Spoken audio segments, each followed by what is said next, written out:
감사합니다. 명절이 되면 자녀들이 바빠서 부모님을 찾아뵙는 그런 경우도 있어서 우체국에서 특별한 서비스를 한다고 합니다. 우리가 부모님에게 돈을 보내면 계좌이체로 이렇게 보내지 않습니까? 그런데 우체국에서 특별히 신청을 해서 부모님에게 이제 보내면 그 계좌로 돈을 보내주면 우체국에서 배달하시는 분이 돈을 찾아서 봉투에 넣어서 그 현금을 부모님에게 전달하는 그런 서비스를 한다고 합니다. 계좌 주는 것도 괜찮은 것 같은데 이렇게 친근감을 더 느낄 수 있도록 자녀들이 이제 돈이라는 그 과정을 통한 몸은 못 가지만 계좌이체하는 거는 좀 이렇게 성의가 없이 보이는 것 같아서 이렇게 돈으로 직접 주는 그런 것들을 우리 하는 그러한 서비스를 한다고 합니다. 가족이 더 가까워지고 친밀감을 느끼는 그러한 명절이 되시기를 바랍니다.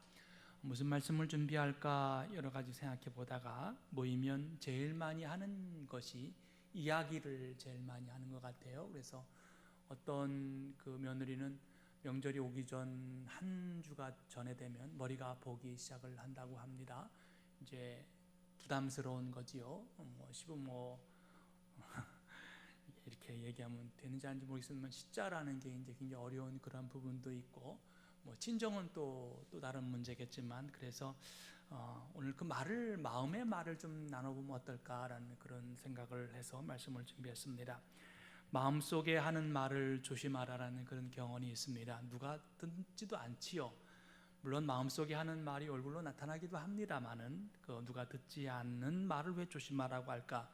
다른 사람은 못 들어도 나 자신은 듣기도 하기도 하기 때문에 그러합니다. 그런데 우리가 무의식적으로 우리 마음속에 하는 그 말이 어떤 말은 부패시키는 말이 있고요, 어떤 말은 발효시키는 그러한 말이 있지 않을까요? 서로에 대한 그러한 악감정과 그리고 감정을 내포하는 그러한 말 우리를 부패시키지만 그러나 희망을 주고 소망을 주는 그러한 말은 마치 발효를 시키는 듯한 그러한 역할을 할 수 있을 것입니다. 오늘 구약성서 말씀에 너희 말이 내 귀에 들린 대로 내가 너희에게 행하리라 라는 그러한 말씀을 하시는데 너희가 나의 귀에 들리도록 말한 그대로 내가 반드시 너희에게 하겠다라는 그런 의미입니다. 다시 한번 말씀을 드리면 너희가 나의 귀에 들리도록 말한 그대로 내가 반드시 너희에게 하겠다. 마음속에 하는 말을 하나님께서 들으시겠다라는 그러한 말씀입니다. 여러분 혹시 여러분 마음속에 어떤 말을 담고 요즘 사시나요? 명절을 통하여 우리가 많은 사람들과 함께 겪는 자리가 있을 것이고요, 함께 마음을 나눈 자리가 있을 것이고요, 함께 마음을 내놓는 그러한 믿음의 삶을 고백하는데 힘을 주는 언어를 좀 가졌으면 좋겠다. 그리고 감사하는 언어를 가지면 좋겠다. 예수의 언어를 가지면 좋겠다라는 그러한 말씀을 나누고자 합니다. 성서에는 두 가지 언어가 있다고 합니다. 두 가지 마음의 언어가 있다고 합니다. 먼저 원망의 언어입니다. 우리의 원망의 소리는 단순히 나에게만 하는 소리가 아니라 하나님에 대한 원망의 소리입니다. 오늘 성서 본문에 나타난 백성의 원망의 소리는 이스라엘 백성이 하나님이 약속한 가나안 땅에 들어가기 전에 정탐꾼을 보낸 일에서 시작을 합니다. 이것은 특별한 것이 아니라 수순이지요. 들어갈 자리에 먼저 정탐꾼을 보내서 정탐하는 일입니다. 이게 모세가 임의로 한 것이 아니라 우리가 민수기 23장 1절에 보면 하나님께서 모세에게 정탐꾼을 보내라고 요청을 하십니다. 그래서 모세가 12지파, 이스라엘이 12지파거든요. 그 12지파 중에서 대표를 뽑아서 보냈습니다. 12명을 보냈는데 서로 다른 의견을 개진했는데 12명이 가는데 10명은 악행을 하고 도저히 우리가 들어갈 수 없는 땅이라고 보고를 합니다. 갈렙과 여호수아만이 아름다운 땅이니 들어가자고 합니다. 똑같은 땅을 12명이 보았습니다. 의논했겠죠. 12명이 가면서 이게 어떤 땅인가 보기도 하기도 하고 서로 의논하기도 하고 마음을 나누기도 했겠습니다만은 똑같은 땅을 봤는데 대부분은 부정적으로 얘기했습니다. 우리가 못 들어갑니다. 사람은 자신이 보고 싶은 것을 본다고 합니다. 자신을 정당화할 수 있는 것들을 본다고 하지요. 성서의 14장 4절에 하나님이 우리를 기뻐하시며 이라는 그러한 단어가 있습니다. 같은 땅이지만 이게 신앙의 눈으로 보느냐 세상의 눈으로 보느냐 이게 달라지게 되었습니다. 원망이라는 것은 사실 하나님 우리를 기뻐하신다는 것을 잃어버린 순간에 그 원망이 시작이 됩니다. 칼발트라는 신학자가 사람들이 자기에게 물었습니다. 우리가 어떻게 하나님을 믿을 수 있습니까? 라고 물었을 때 칼발트는 거꾸로 대답을 했습니다. 과연 하나님은 당신을 믿을 수 있습니까? 원망이라는 것은 우리가 하나님을 믿을 수 있습니까? 라고 생각할 때 그 원망이 생깁니다. 세상이 하나님께 불의한데 이렇게 잘못됐는데 우리가 어떻게 하나님의 공의와 정의를 믿을 수 있습니까? 라고 질문할 수 있습니다. 그러나 신앙이라는 것은 뭔가 아니 이러한 불의한 상황에 아무리 어려운 상황이라 할지라도 하나님은 나를 믿고 계시는가를 묻는 게 신앙인입니다. 주님의 제자들도 그랬습니다. 그들이 예수를 의지하지 못한 순간에 두려움이 오기 시작했고 원망이 오기 시작했습니다. 그러니까 주위 환경이 보였습니다. 불의한 것이 보이기 시작했습니다. 그런데 주님은 이 불의한 것을 설명하고 이 불의한 것에 대한 답을 주시는 것이 아니라 제 아들에게 뭐라고 얘기하는 거 아니 세상 사람들이 나를 뭐라고 하느냐 그리고 너희들은 나를 사랑하느냐 그렇게 물으셨습니다. 세상의 불의함을 지적하는 것은 원망이지만은 주님은 그 원망이 주님에게 하는 원망이기 때문에 너희는 나를 누구라 하느냐 너희는 나를 사랑하느냐 그렇게 물으십니다. 하나님이 믿으시는 사람이 될 수 있을까? 이 물음입니다. 명절이 되면 우리가 부모님 생각하고 찾아가기도 하고 또 뭐 저 같은 경우는 삶의 여정을 이렇게 생각해 보기도 합니다. 우리는 명절이라는 게 없었습니다. 왜 그런가 하니 우리 아버님이 기관사였는데 이 기관사들은 명절이 제일 바쁩니다. 뭐 이제 거의 차들이 배차가 뭐 이렇게 늘어나게 되기도 하고요. 좌우지간 이 명절 때 우리 아버지는 한 번도 집에 들어오지 않았습니다. 왜냐하면 이게 비상대기하고 있어야 되기 때문에. 그래서 우리는 명절이 없었습니다. 우리 아버지는 빨간색을 너무너무 싫어했습니다. 이 기차 운전사들이 이제 차를 타고 이렇게 쭉 가다가 보면 이제 곳곳마다 빨간 이렇게 신호등이 뭐 파란 거, 빨간 거, 노란 거 있지 않습니까? 근데 대부분 기차를 모는 사람들은 파란불이 들어와 있으면 달리니까요. 그런데 갑자기 빨간불이 들어와 있으면 이거는 사고가 난 거기 때문에 비상장치를 눌러야 되고 아주 이게 스트레스가 됩니다. 그래서 우리 아버지는 이 빨간색에 대한 노이로제가 굉장히 있었습니다. 아무튼 빨간색 북한국이나 그런 것도 있겠지만 아무튼 이 빨간 거 보는 게 너무너무 고통스럽고 힘들었습니다. 그런데 우리 어머니가 집에 방석을 한 10개를 했는데 그때는 자부동이라고 그랬잖아요. 빨간색으로 쫙 깔았습니다. 교회에서 보혈의 능력을 보고 오셨는지 아무튼 빨개요. 그러니까 우리 아버지가 어떻게 생각했겠어요? 저건 감정적인 거다. 이게 그렇게 생각할 수밖에 없죠. 저게 나한테 우리 어머니가 나한테 이게 감정적인 걸 쏟아놓는 거다. 이게 한동안 수습이 안 됐습니다. 결국은 내놓지 못했습니다. 왜냐하면 싫은 거예요. 우리 아버지 그 빨강만 보면 막 성질이 나는데 집에 와서 그 자부동 빨간 걸 앉으려고 해보십시오. 앉겠습니까? 뭐 그랬습니다. 우리가 인생을 달려갈 때 당연히 파란불로 달려가지요. 내일 뭐 무슨 일이 있을지 대강 예측하지 않습니까? 뭐 내일 또 뭐 그렇게 되겠지요. 그런데 파란불을 달려가다가 갑자기 빨간불이 들어오면 여러분 어떻게 하십니까? 저는 원망과 분노합니다. 여러분도 비슷할 것입니다. 왜 이게 나한테 일어났는가? 왜 이게 나한테 고통스럽게 나한테 다가왔는가? 우리가 말을 하지 않아도 그 원망과 분노가 솟구쳐 오기 시작하면 오늘 주님이 뭐라고 얘기하시는 거 아니? 그 마음속의 언어를 주님이 들으신다는 것입니다. 이스라엘 백성이 가다가 빨간불에 걸리면 늘 원망하고 그리고 분노했습니다. 그런데 하나님이 나를 믿으신다는 신앙을 가지면, 나를 기뻐하신다는 신앙을 가지면 전혀 다른 마음의 언어를 가질 수 있다는 것이 오늘 성서의 말씀입니다. 혹여 빨간불이 들어온다 할지라도 그 일을 신앙으로 바꾸기 때문에 그러합니다. 왜냐하면 나의 마음의 말을 하나님께서 들으신다는 것을 알고 있기 때문에 그러합니다. 내가 주님의 신앙을 가지고 있다는 것은 뭔고 하니 전혀 다른 믿음의 눈을 가지고 있다는 것을 의미합니다. 같은 땅을 보아도 누군가는 두려움과 공포의 자리지만 믿음을 가진 이들에게는 그 땅이 하나님의 축복의 약속의 땅이었습니다. 그 믿음을 우리가 어떻게 가질 수 있을까요? 하나님 먼저 이스라엘 백성을 광야의 길에서 하나님의 손길을 몸으로 느끼게 하십니다. 하늘에서 만나를 내려주셨습니다. 구름기둥과 불기둥을 보여주셨습니다.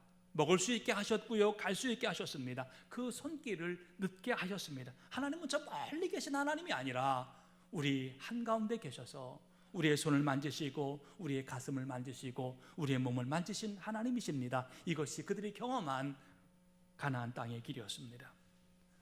누구 한 사람에게 하시는 말씀이 아니라 하나님은 우리 모두에게 하시는 그러한 말씀입니다.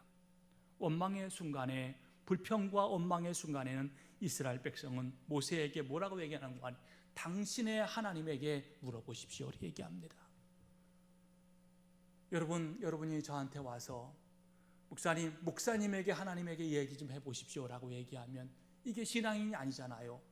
우리 하나님에게 좀 얘기해 보십시오라고 이야기해야 되지 않을까요? 근데 이스라엘 백성들이 불평과 원망과 분노가 있을 때는 모세에게 쫓아와서 뭐라고 얘기하는 거 아니? 당신의 하나님에게 좀 이야기해 보십시오라고 이야기합니다. 이스라엘 광야의 길은 당신의 하나님에서 우리 하나님, 나의 하나님으로 바뀌는 과정이었습니다. 하나님이 나의 하나님이라고 보여주신 것이 바로 예수 그리스도이십니다. 예수 그리스도가 이 땅에 오신 것을 우리가 성육신이라고 하는데 그 성육신은 뭔가 하니 우리가 주님을 만지고 주님이 나를 만지고 느끼고 함께 할 수 있는 그러한 힘을 주신 믿음의 삶의 모양이 성육신입니다. 예수는 우리를 만지게 하셨습니다. 예수가 또 우리를 만지셨습니다. 언젠가 우리 지방 목사님들이 커피숍을 간 적이 있습니다. 젊은 목사님이 자기가 아주 좋은 커피숍을 소개한다고 그래서 봉고차 하나를 타고 이렇게 산속을 이렇게 후비져서 이렇게 올라가는 그러한 곳이었습니다.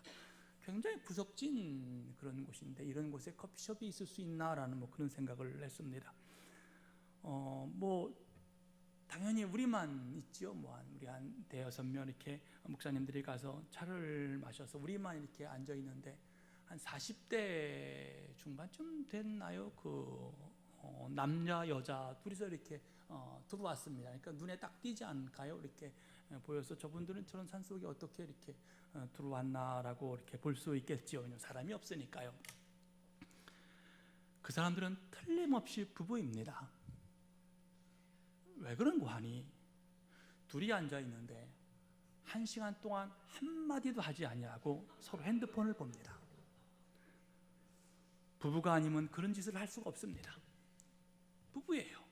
왜냐하면 집에서 누워 계시지 그걸 뭘 꾸적꾸적 거기까지 올라와서 1시간을 이렇게 정말 놀랍더라고요.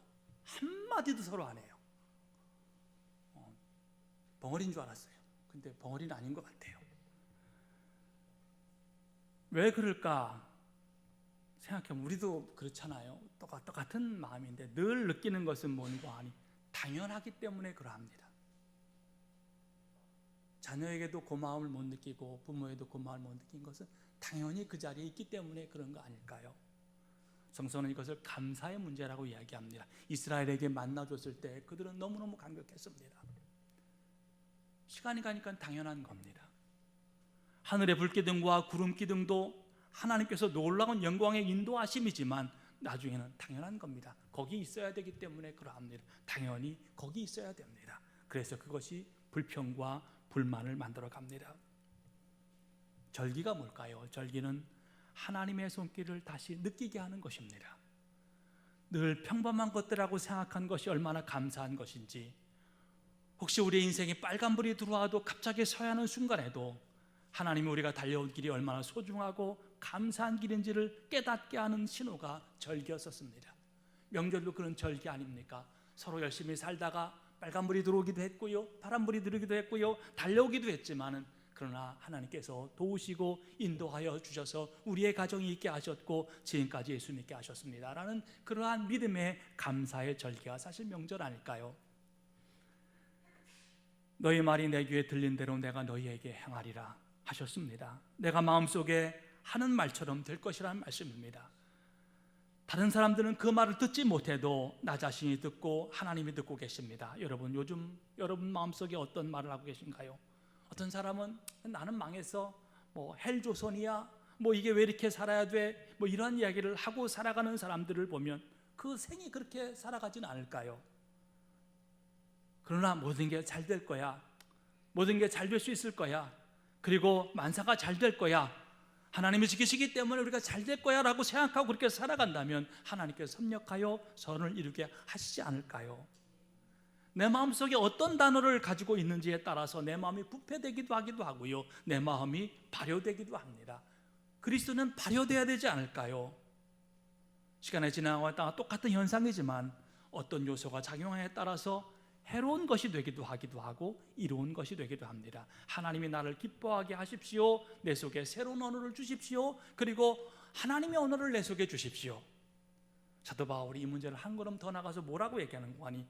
나는 그 언어를 구하지 아니하고 내 속에 그리스도를 담아놓습니다 라고 이야기합니다. 표현이 죄송합니다. 기가 막힌 표현이지 않습니까? 누군가는 언어를 달라고 구하는데 사도 바울은 한술 더 떠서 내 속에 나는 그리스도를 담아가지고 살아갑니다. 그러니까 내 속엔 그리스도가 있고 이게 은혜가 충만이고 성령 충만이라고 이야기합니다.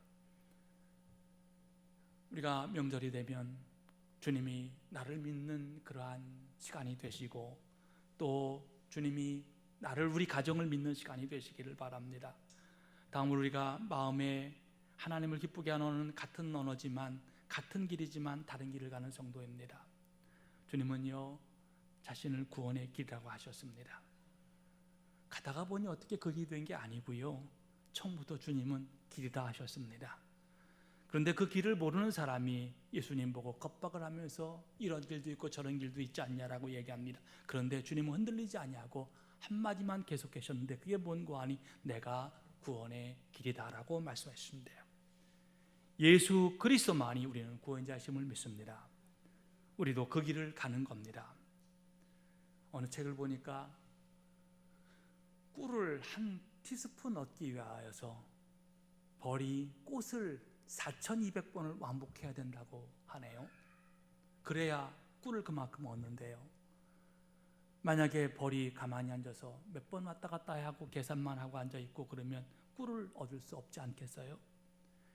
광야의 양들이 해가 뜨기 전에 일찍이 일어난다고 합니다. 왜냐하면 이슬이라는 것이 밤의 차원과 낮의 차이의 그 기온 차이에 의해서 이루어지는 것이 이슬인데, 아침 이슬을 먹으려면 해가 뜨기 전에 일어나야 되기 때문에 일어나야 됩니다. 근데 양이 앉아가지고 아이고 언제나 해 뜰까 그러고 앉아있으면 양이 못 먹지 않겠어요? 예수 구원의 길도 죄송합니다만 반복의 길입니다. 어느 가정은 편하겠지요. 왜냐하면 다 모이면 자연스럽게 예배드리고요, 찬송하고요, 예수의 이름으로 격려하고요, 믿음의 귀한 것, 얼마나 귀하고 아름다운 가정인지 몰랍니다. 편하고 좋겠지요. 그런데 어느 가정은 신앙적으로 힘들고 어려운 가정이 있을 것이라고 생각을 합니다. 신앙적으로 부딪히는 부분도 있을 것이고요, 또 어려운 부분도 있겠지요. 벌이 그 티스푼 조금 한 숟갈 얻기 위하여서 4,200번 왔다 갔다 해야 된다면 우리가 예수 가정을 이루기 위하여 한 생명을 이루기 위하여서 몇 번 왔다 갔다 해야 될 것 같을까요? 벌도 그거 얻자고 4,200번 왔다 갔다 한다면 우리가 한 생명을 얻기 위하여서 우리의 가정, 예수 가정을 위하여서 우리가 몇 번 왔다 갔다 해야 될까요? 예수 구원의 길이 미안하지만 반복되는 길입니다. 끝없이 고백하는 믿음의 길이지요. 사도 바울도 베드로도 이렇게 하다 보니 나도 구원의 한 길이 되었습니다 라고 고백합니다. 길을 가다가 길이 된 것이지요. 단어가 뇌를 바꾼다고 합니다. 앤드류 뉴버크라는 사람이 단어가 뇌를 바꾼다는 책을 보면 한 단어의 부정적인 단어가요 우리의 유전자 영향을 준다고 이야기하네요. 사랑과 자비와 기쁨과 희망이란 단어를 말하는 것만으로도 뇌가 우리의 삶을 편하게 만들어 놓는다고 합니다. 뇌과학자가 하는 이야기예요. 오늘 우리가 우리 마음속에 나 자신 속에 속삭이는 그 단어와 문장은 우리의 삶을 부패하게 만드는가 아니면 발효하게 만드는가요? 하나님께서 우리에게 귀를 들리도록 말한 그대로 우리에게 이루실 것입니다. 우리가 하나님에게 한 이야기가, 마음속에 한 이야기가 하나님께서 이루시기를 하게 하실 것입니다. 사랑하는 성도 여러분, 저희도 그렇습니다. 우리 자녀를 데리고 부모님들한테 가거나 또 우리 외가가나 친가갈 때 제일 많이 하는 얘기는 뭔가 하니, 우리 할배들이 뭔 얘기 하시나요? 애들 오면 공부 열심히 하고 부모님 말 잘 들어라. 걔들도 압니다. 걔들이 뭘 깨 있겠어요? 너는 왜 그러냐? 왜 장가를 안 가냐? 왜 그러냐? 직장생활은 왜 그러냐? 또 어머니는 왜 이렇게 살아? 아버지는 왜 이렇게 살아? 그렇게 이야기보다는 오늘 본문 말씀과 같이 모든 것이 잘 될 것이야. 우리가요, 하나님 믿는 가정이고요, 그리고 예수 믿는 가정입니다. 우리 가정에 내가 겨자씨가 되어서 예수의 꽃을 피울 것입니다. 예수의 가문을 만들어갈 것입니다. 여러분, 복된 가정 되십시오. 예수 가정 되십시오. 그리고 여러분을 주님의 이름으로 축복합니다. 우리 기도하시겠습니다. 은혜로우신 하나님, 감사합니다. 명절이 되어서 여러 가지 많은 그러한 일들을 가지고 오지만 우리가 함께 예수 안에서, 믿음 안에서 잘 될 거야, 괜찮을 거야, 하나님이 도우실 거야, 그리고 우리 가정은 예수 믿는 가정이야 라고 고백할 수 있는 믿음의 시간이 되게 인도하여 주시옵소서. 어떠한 일이 닥칠지 모르지만 주님 붙들어 주시고 인도하여 주셔서 극복할 수 있는 힘이 있게 하여 주시옵고, 예수 노래할 수 있는 믿음에 있게 인도하여 주시며 찬양할 수 있는 마음이 있게 인도하여 주옵소서. 이 한 주간 주님께서 지켜주시고 인도할 줄 믿사오며 예수님 이름으로 감사하며 기도로 싸움나이다. 아멘.